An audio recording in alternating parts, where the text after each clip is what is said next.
Nice. Oh, that's very nice. Hello, how you all doing? It's lovely to see so many happy, smiley faces. What a beautiful day. You know, we kind of arranged that, of course. But it's a lovely day. When we have the breaks, you're very welcome to spend a bit of time out in the fresh air. Lovely sunny morning. So we're delighted that you're all here. Thank you so much for taking time out of your business. We're very passionate about helping companies to grow and scale up. And not just the company, but the people in the company as well, which includes you. Because as you grow, then your skills develop, your people develop, and your business grows. Oh, so quiet in here, isn't it? I have to be careful of my pauses. But so really today is an opportunity for you to work on your business and on yourself. Hands up if you feel that, you know, too much of our time is spent working in the business, on all the stuff that gets in the way, the day-to-day grind. And so part of what we're hoping you'll go away with today is some tips, tools to enable you to start to build a business that can operate without you. Because that's the ultimate for me. You know, the definition of a business owner is someone who runs a business. But the definition of a successful business owner is someone who runs a business that can operate without them. Imagine that. You could be anywhere in the world, on your laptop, tapping into your business and seeing how well is it performing, how's it doing. But too much our businesses rely just on ourselves. And it's important where King is coming from, that to get to that place, we need a very clear vision. Then we have a mission statement that really tells us how we're going to reach that mission, that vision. But for us to have both those things right, we need a set of company and business values that underpin the vision and the mission. So I want to talk to you today about values. Before I do that, I would like to say a very big thank you to our sponsors. You know, without sponsors, conferences like this don't happen in the way that you really want them to. So a really big thank you and round of applause to HR Go, who have really supported us throughout this journey. So thank you guys over here. Thank you to HR Go. And also a big thank you to Wilkins Kennedy, who were here last year with us and supporting us again in the second year. Thank you so much to Wilkins Kennedy as well. Big round of applause. We have some other supporters and sponsors, and all of their stands are downstairs. So in the break times, we're going to encourage you to go downstairs. There'll be tea, coffee, everything you need. And do take some time to have a look at the stands that are down there, because there's some wonderful businesses, not just down there, but there's some amazing businesses in this room. And so let's get to know each other today. Yeah? Let's get to find out what our companies do, because I believe that part of the route to scaling up is that there's a lot of business that could just be done in this room. If you're sitting next to or just away from a company that could really help you to scale up, and that could happen all around the room today. So take an opportunity in the breaks. Our request and challenge is to say to you in the breaks, go and speak to someone you've never met. Go and find out what they do. And go and find out who's their ideal client. Because if you're not their ideal client, you might know someone who is. Okay, have we got that? Are you up for that? Yeah. Yeah? Okay. Well, this is where I need these wonderful little spec things which don't suit me, so don't say anything. Thank you very much. A friend of mine had their eye surgery, laser eye surgery. Has anybody done that? Yeah. Oh, really? Yeah? Really good? Yeah, I keep hearing about it, but, you know, eyes are funny things, aren't they? Ooh. Okay, let's move on. It's our mission and our vision to build a movement with the King's Summit, whereby we continually seek and share successful strategies that future-proof our economy and build thriving and prosperous businesses in our communities. We want to encourage you also and inspire you to build businesses that help make the world a better place, with a legacy that secures jobs, but also improves the lives of many in our poorer communities, both at home and abroad. Of course, we also want you to make money, to make profits. And having worked in hundreds of businesses in every sector imaginable right across the UK, the way to do this well is to do it in a what I call values-based business. Build your business on values is like building a house on the rock rather than on sand. When you have values in your business, you'll get buy-in from all of your team. We believe there's a direct link between having a strong vision and mission and a strong set of values linked to a detailed implementation plan.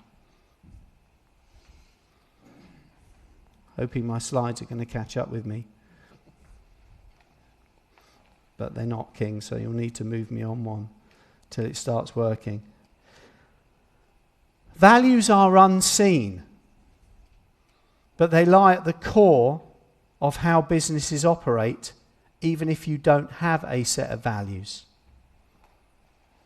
So one of the tasks today is to start thinking about our values. What are they? And how can we start to leverage them? I've learned that it's always the unseen things that are the most essential in the world today and in our businesses and personal life. Take the air we breathe. It's unseen. But none of us would be here right now without it. We all breathe oxygen. And I found out a really interesting thing recently. Michael and Daniel, myself, attended a Toastmasters conference in Denver. I didn't realise Denver is 5,000 feet up from sea level. And I didn't realise that the consequence of that, just at that height, is the air is thinner. So we're climbing up a flight of steps, get to the top, and it's like, and I'm thinking, how have I suddenly become so out of shape? How can that be possible? But if you wanted to climb a mountain, one of your challenges is not just how much energy and fitness you need, it's how are you going to make sure you're able to breathe the higher you go. And to climb Mount Everest, you actually need an oxygen tank to go with you to make that possible. So it's amazing, isn't it? Just the air we breathe. What else can't we see? Gravity. I just find it fascinating that if you were to stand on something that's the same height as you and jump off, isn't it quite frightening how hard and how quick we hit the ground? And yet gravity is completely unseen, but it's all around us. We can't see the wind. We don't know where it's come from, where it's going necessarily, but we can see its movement all around us. And we can't see faith, but faith has moved mountains in people's lives, whether it's faith in God, our businesses, or faith in ourselves. In the church, I've seen faith transform lives. In businesses, I've seen faith turn around fortunes. And in ourselves, I've seen faith make the impossible possible. So that leads me back to values. Values are also unseen. They're like our DNA. Psychologically, we're made up of a complex mix of values. No one really knows where they come from, but they are inside us. And it's what makes us unique from any other species or any other person in this room. Every single one of you has a unique set of values. It's like, you know, when you meet someone for the first time, you go to a networking event, you meet someone for the first time, and within about 0.5 seconds, you instantly dislike them. Does that happen to you, or is it just me? And It's not that they're a horrible person, it's just that they have a very different set of values to you. And it's like equally, you can go to a networking event, and meet someone for the first time, and it's like they're your long-lost friend, and, where have you been all my life? And you instantly connect, don't you? You instantly find out, that you've got a lot in common. But that conversation happens because you both have similar values. It's often why we choose our friends and we can't choose our family. And it's why we choose our partners. It's a values-based judgment and values-based decision. So values are important. And yet in the business world, they're often overlooked. Instead, we look at results, performance, timekeeping, competencies.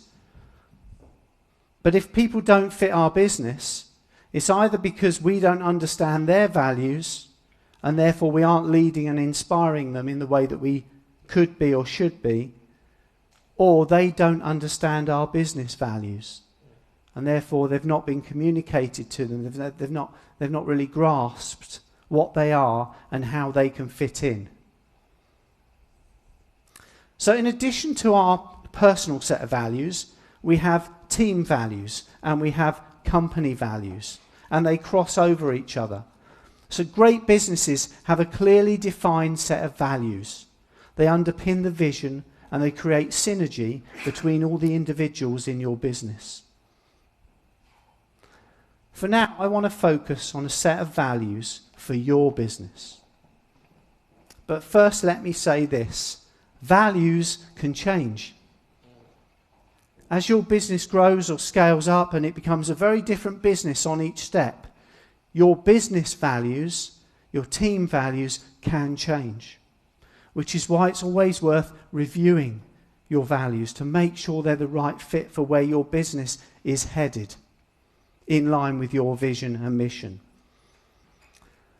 I can't stress enough the importance of values in your business. We look a lot at the accounts and the profits, but we need to spend an equal amount of time looking and considering our values. I'd like to share with you a short testimony of a company in this room who have an amazing set of values because we spent time with the team in the business looking at what those values should be. We were very grateful with Simon Teague's help. He's really helped develop our HR function. One of the first tasks Simon did for us was to develop our core values. He gathered together the whole team downstairs in our meeting room, put a load of cards on the table with core values, set them into teams and got them to pick what they felt was the best core values for us as a business. We now have a set of 6 core values, which has worked out very well for the business. And when we have a new starter, we're able to show them those core values. Thank you, Diane. I believe if you get the values right in your business and find a way of getting everyone in your team to buy into them and live them fully, then there is no limit to where you can take your business. That, for me, that's so important. I'm going to say it again. I believe that if you get the values right in your business and find a way of getting everyone in your team, that's if they work for you or if they're in your supply chain, your immediate suppliers, the people you rely on to deliver your business, you get them to buy into your values and live them fully, then there's no limit to where you can take your business. I had the privilege to be one of the coaches coaching a team of 6 amazing women to undertake something that was impossible because it had never been done before, mainly because everyone said that it was an impossible undertaking. Having seen several of their friends suffer with cancer at a very young age and some return from war-torn countries, with life-changing injuries, they decided to raise awareness and money for two major charities, namely Breast Cancer Aware and Walking with the Wounded. But to do this, they needed to do something that was just phenomenal. They came together in a weekend where there was a selection process to select who these 6 women would be, and they gave up all their jobs to embark on a 3-year project, planning, fundraising, and execution, to row across the Pacific Ocean unaided in a 29-foot boat called Doris. Does anyone know how big the Pacific Ocean is? It's bigger than the whole of the continent of Asia and Europe added together. It's deeper than the height of Mount Everest. Basically, it's massive. And I don't know about you, but I wouldn't want to row across the English Channel on a calm day, let alone row across the Pacific Ocean. Michael and I spent an hour with these ladies when they were raising some money on a rowing machine. 1 hour on a rowing machine. I could hardly move by the time I got up. Michael beat me and took great pleasure in letting me know. But 1 hour. But imagine rowing for 2 hours, resting for 2 hours, and then getting back on and rowing for another 2 hours. 2 hours on, 2 hours off, 24 hours a day, for 7 days, for 9 months at sea. Eat, sleep, row, repeat. Eat, sleep, row, repeat. Laura told me that when the alarm used to go off on the 2-hour marker, she didn't know whether that was telling her to get up and row or to go to sleep, because basically she felt she was rowing all 24 hours because she dreamt about rowing when she was asleep and she was rowing when she was awake. Incredible, isn't it? Impossible. The Pacific Ocean is 8,446 miles of unrelenting seas, with conditions changing hourly from calm seas encircled by sharks to raging oceans. Sounds just like the Houses of Parliament. Here's an extract that Laura wrote in her log. Today we broke our top speed record of 7.2 knots. Their average speed was 2 knots. As we surfed down a 50-footer, only to be totally submerged as we hit the oncoming wave at the bottom. They were big oceans, and in a 29-foot boat called Doris, you know about it. But they actually say it's easier to row across the Pacific Ocean on your own than it is with a group of people. Why is that? Anybody answer that? Any thoughts? Why is it easier to row on your own? No friction. No friction. No friction. Because you only have your mindset and your issues when you're on your own. In a boat with 3 issues, with a boat with 3 others, the issues multiply, let alone with 3 other women. Oh, okay. I didn't write that. Where is Julie? So how do you get optimum performance of a team? Yeah, a team in such an undertaking. Can you imagine where you are on your tables right now? You've got to choose 3 people to sit with you on this table for the next 9 months. And you're not allowed to leave the table. What is there that's going to stop you killing each other in that time? And how long would you last? 9 hours? 9 days? Would you really last 9 months?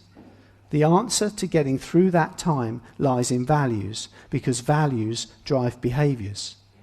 Our behaviours are tested. Both the best of us and the worst of us come out when we're under extreme pressure. So when your business starts to scale up and the pressure goes up, We need our values to make sure our behaviours are right when we're being really tested.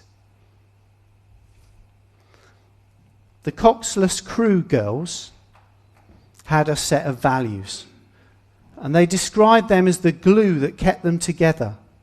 Their values formed the acronym SPIRIT, because that helped them to remember what they were. So do your values in your business form an acronym? Or are they in a format that's easy to remember for your people to buy into? Spirit meant the following. S was for strength. When one was downhearted, weak, and suffering, the others had to be their strength, holding each other up and focusing on the things they were good at and reminding each other why they were each so important to this mission. P was for perseverance, to keep on going, no matter what the conditions, to never give up, even when their bodies were screaming for rest, screaming to get out of the boat. It's very cramped. There's only a number of positions you can get into, and it's a risk to dive in the ocean and cool off when it's over 40 degrees, because there are other things in the ocean. Integrity. I for integrity. The need for each person to be totally honest and open about their thoughts and feelings. If someone had upset someone in the boat by what they said or did, they had to remember that their primary role was to operate as a team, as one coherent, caring and loving team. And the second was the mission. But unfortunately today, too many companies focus on the mission at the expense of the people. You see, you can't build a business. You build people, and then people build your business. It's important that we make sure we are caring for our people and that we have utter integrity and openness so we hear from them and empower them and share things with them. R is for resilience, to prepare well and to be capable of handling any situation, no matter what. The really interesting thing about this mission is that of the 4 girls in the boat, 3 rowed the whole 9 months, and 1 was changed 3 times. See what I mean?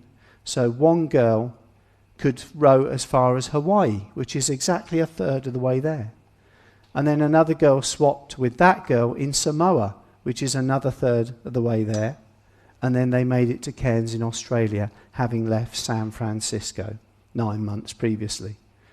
So what's really interesting about that is there's a big change in dynamic. You get those 4 girls working well together for 3 months, and then all of a sudden, bang, we lose one, we gain someone new. It's always fascinated me, the story about the red arrows. When there's 9 red arrows, but every single year, 3 of them change. So at any one point in time when you see them in the skies, 3 of them are brand new. 3 of them have been there a year, and 3 of them experienced because they've been there 2 years, but they're about to leave. And so the team dynamic keeps changing. And doesn't that happen in our business? How many times do we have to recruit and then only to find that someone's leaving? And it changes the dynamic. And how do we make sure we get the right red arrow in our business, in the flying sense? And I'll talk about arrows later. Okay, so let me share with you a little taste of this incredible undertaking by these 4 women. Turn the light off.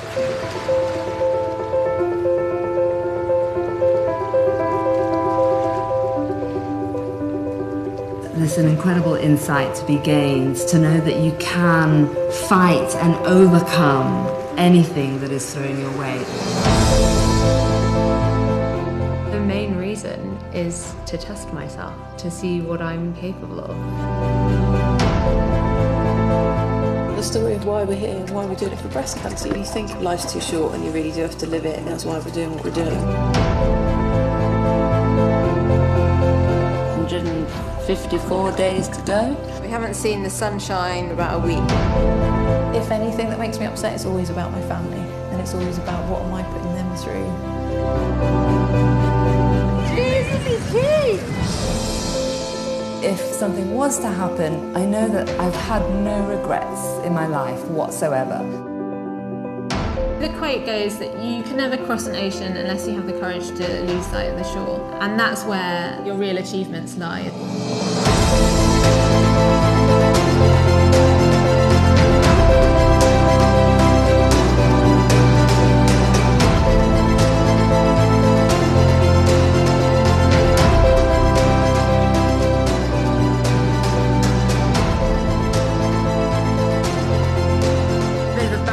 Fire and we lost the MVP box.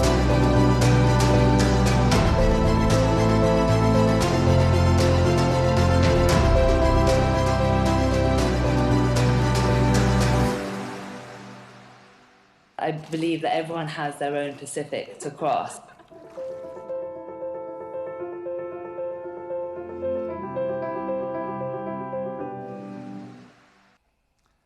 Isn't it true? We all have our own Pacific to cross. And when we're looking to scale up our business, when we want to get it into a place that it's either never been before, or when we look at it now and say, you know, it's not quite where we want it to be, that journey can be a Pacific Ocean. And it's very, very important to get there.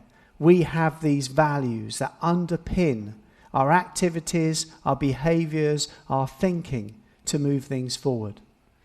So I'd like you to take a little bit of time now to look into your workbooks. I'm not sure what page it is. I didn't bring the workbook up here. Page 5, thank you so much. And there's a set of questions here that need answering. The first one's very simple. It's a yes or no answer. Do I have a set of values in my business? Yes or no? Either way, what are those values, or what should those values be? I always find it fascinating when I'm invited into larger corporate companies and their values are published on their website. And I go into the boardroom and my first question is, it'd be really interesting if you guys could tell me what your values are. And they have no idea what they are. And it's me that has to tell them. Because if we don't know what our values are now, and we're sitting there scratching our head thinking, oh yeah, we did this a little while ago, but I can't remember what they are, then they're not being lived. So I'm going to give you 5 minutes. If you can spend a bit of time on your tables answering those questions, and then I'm going to invite you to get up off your seats and go and find someone you've never met before and talk to them about your values in your business and how we're going to leverage them moving forward. Okay? So, go. 5 minutes. How are we doing, folks? We good? For those of you, by the way, that are on Twitter, it's #KingsSummit today. Do feel free to tweet, take lots of pictures, tweet it out there, #KingsSummit. We'd love you to join us on Twitter and follow us. That would be great. Could I invite you then to stand? Yeah, if you're all ready. So, all rise, please. All rise. And if you could go and find someone in the room you've not met yet, and just go and talk to them about your values of your business. Yeah? Yeah? Who are you? What do you do? What are your values? Okay, could you start to come back to your tables? Well done. Well done. Thank you. Excellent. So I was just asked that I didn't share all of the spirit values, did I? Hey? Some of you are on the ball. So the final I was inspiration for them to remember why they were doing what they were doing, the Coxless Crew girls. and to remember that there were many more women in the world that were suffering more than they were. And that was their inspiration to keep on going. And the final one was trust. Trust is one of the hardest values to achieve. Many teams suffer because there's an unspoken lack of trust. The elephant in the room. Total trust for them meant implicitly trusting each other with their lives. In a company, it means trusting each other with our livelihoods. In 9 months at sea, they got to know everything about each other, more than anyone else, probably other than God, knows about each person. So what goes on in Doris stays with Doris. I hope you found that exercise helpful and useful, to take a look at the values of your business, to reconsider them if you had them already, or to start to build some new ones, or even to start to think about, okay, well, how do we build these values if we have a team of people around us?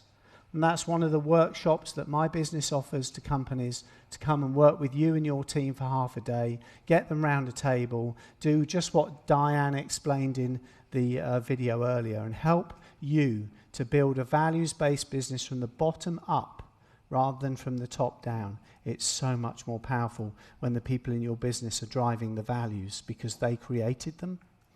And when they create them, they're always going to buy into them.